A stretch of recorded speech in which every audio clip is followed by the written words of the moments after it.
السلام عليكم ورحمة الله وبركاته. ازيكم عاملين ايه؟ بالنسبة للناس اللي بره دايرة اهلي ومعارفي واصدقائي، انا اسمي منعم، مدير تسويق ومصمم جرافيك.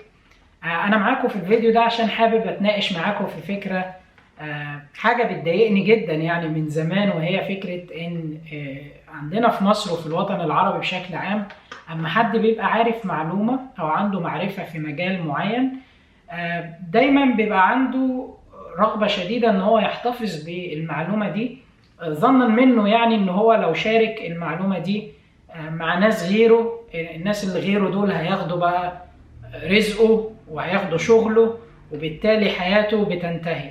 فتلاقي مثلا المدير في الشغل لما يبقى عنده تيم ليدرز او تيم ممبرز او اعضاء فريق، فبيبخل عليهم بالمعلومة، بيديهم بس المعلومات اللي هم محتاجينها عشان يعملوا الشغل بشكل ما. حتى لو حد من الفريق بتاعه سأله على المعلومة دي، تلاقيه يعني بيخبيها كما لو كانت يعني الخلطة السرية بتاعت كنتاكي يعني يعني حتى الخلطة السرية بتاعت كنتاكي ما بقتش سرية. لو دخلت على جوجل هتلاقي كل المعلومات ازاي تعمل الخلطة السرية بتاعت كنتاكي.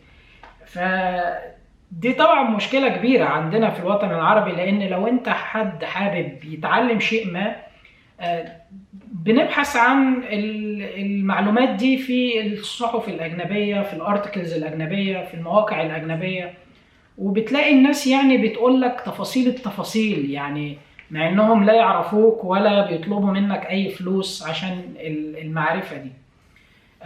فمن هنا جت فكرة يدرس. هي فكرة جات لي من فترة كبيرة، بدأت فيها في 2018 في شهر نوفمبر. عملت فيديو زي ده بالظبط، كنت بشرح فيه يعني نفس النقطة كده، وليه أنا دي حاجة بتضايقني.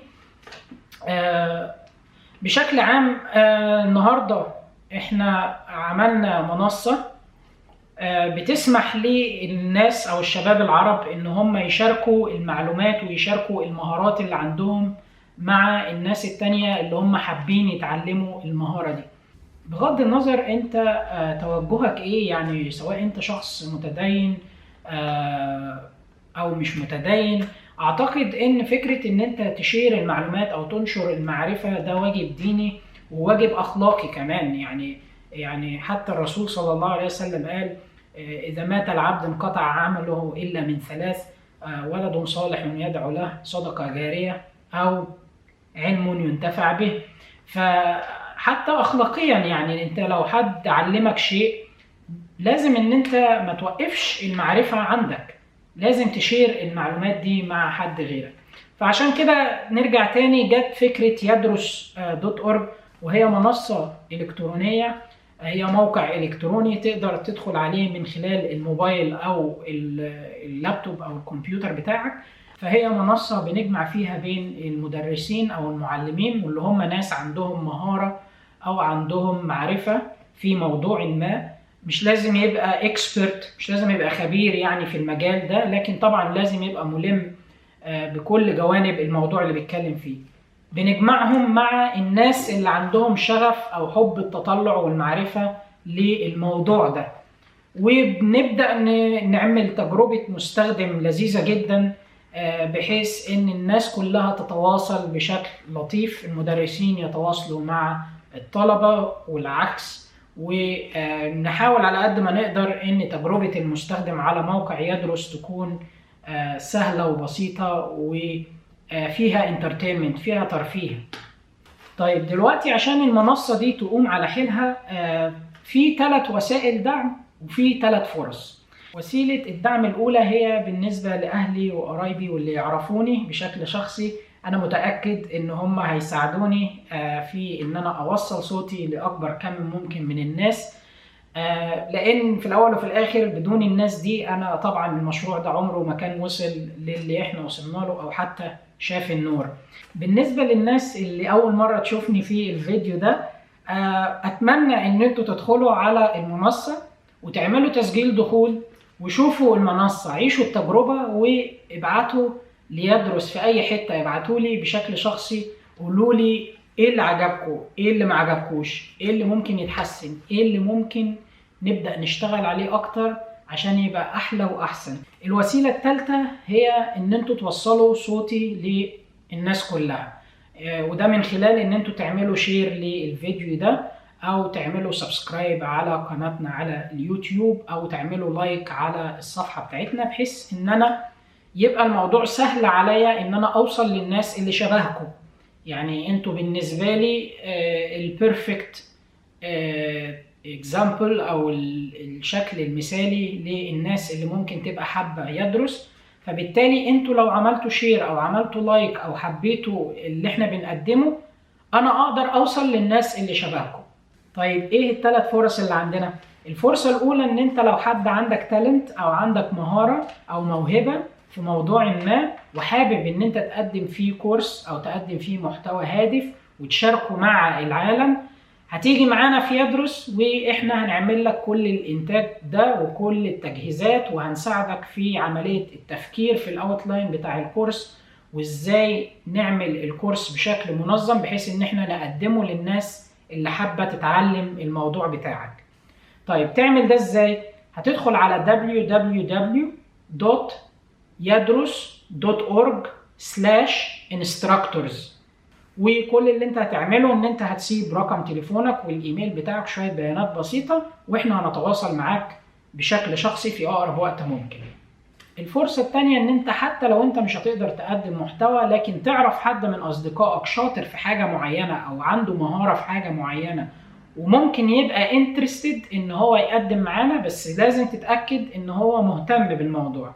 هتخليه يدخل على نفس اللينك اللي احنا كنا بنتكلم عليه من شوية، وبرضه هيسيب رقم تليفونه واحنا نتواصل معاه.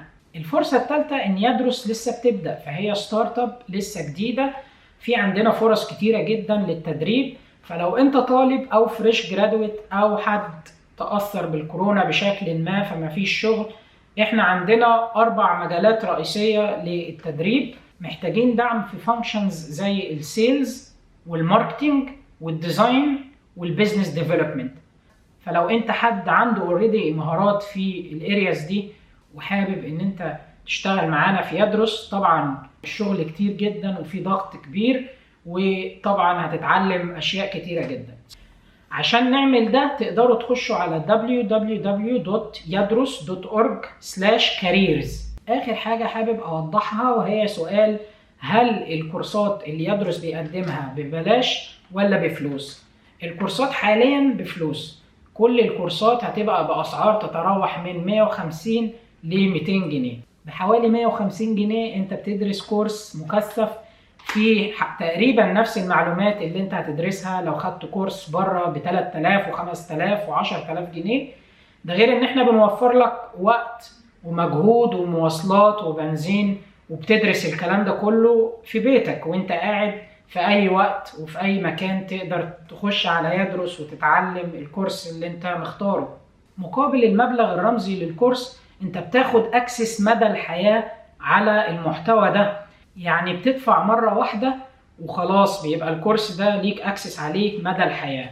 لو انتوا فكرتوا فيها احسبوها بشكل منطقي. لو انا مثلا حسبت لكم الكورس ده ب 30 جنيه في الشهر، فانت في خلال سنة واحدة الكورس ده بيبقى واقف عليك ب 360 جنيه. السنة اللي وراها نفس الكورس ده بيبقى واقف عليك ب 720 جنيه. عشان كده انا اعتقد ان ال 150 جنيه هو مبلغ مش كتير خالص، وبرضه مش قليل، عشان احنا ركزنا كتير جدا في محتوى الكورس اللي احنا بنقدمه لكم، ونتمنى ان هو ينول اعجابكم ان شاء الله. تاني حاجة، لو انتم معجبكوش الكورس تقدروا تغيروا الكورس وتبدلوه بكورس تاني لو انتم حابين في خلال 14 يوم. تالت حاجة، وانتم بتاخدوا الكورس تقدروا تتواصلوا بشكل مباشر مع المدرسين بتوعكم. لو في اي اسئلة على الليسون اللي انتم بتدرسوه بتقدروا تسيبوا تعليق وتسألوا السؤال للمدرس، والمدرس بيرد عليها بشكل مباشر. رابع حاجة، لو انتوا اشتغلتوا على كورسز تكنيكال فانتوا تقدروا تحطوا المشاريع بتاعتكم عشان يحصل عليها تقييم من المدرس بتاعكم، وكمان تبقى بورتفوليو ليكم على الموقع. اخر حاجة، احنا كمان عندنا جوب بورتال فيه فرص وظائف. الفرص دي هتبقى متطابقة مع اللي انت اتعلمته في الكورسات بتاعتنا. وبكده اكون انا خلصت الرسالة بتاعتي. اتمنى ان انتوا تدخلوا على يدرس.org www.yadrus.org. ادخلوا على الموقع، اعملوا تسجيل دخول، عيشوا التجربة وقولوا لي رأيكم، واتمنى ان هو ينال اعجابكم. يدرس.org، اتعلم الآن من أي مكان.